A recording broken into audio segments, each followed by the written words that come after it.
So I want to share the story about why I started my company, Full Books.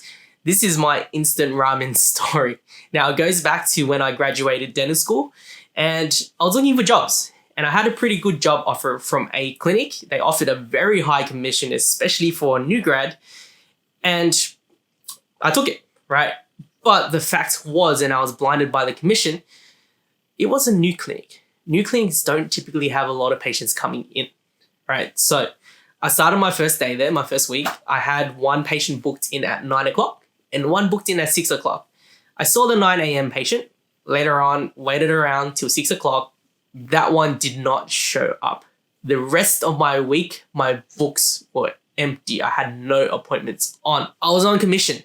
So I don't get paid unless I treat patients. And I wasn't seeing anyone. My staff, of course, rely on us to bring in patients. Otherwise, they don't get the hours. They can't support their families either. I didn't know if I could afford the next week of transport, bills, or even groceries. This was a lot of weight to bear on my own shoulders. And you ever get that feeling where you feel like throwing up from all the pressure? That is a shit freaking feeling.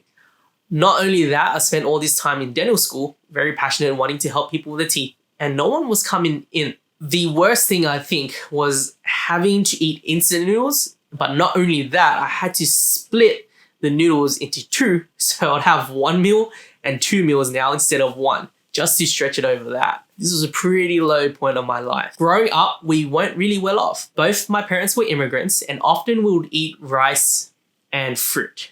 Like literally just mangoes and rice, bananas and rice. It's nicer than you think, right? My dad would get a sandwich, piece of bread, white loaves of bread you can get for about 90 cents for a whole loaf. He'd put tomato sauce on it, close it up, and that'll be his lunch. Going back to the dental job, instead of sitting around, I had all this time on my hands. There was no patients coming in.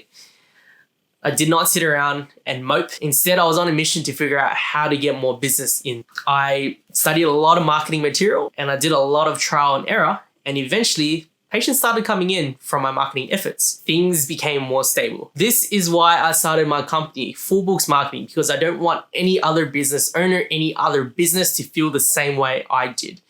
That gut feeling, it is a terrible feeling. And not knowing if your staff is going to get their hours and not knowing if you will be able to pay for your rent, your bills, or your food, or God forbid, your kids. It is not a good pressure for anyone. So my mission is to help small businesses convert their empty books to full books. So instead of being quiet and not busy, I want you guys to be bustling. So join me on my mission.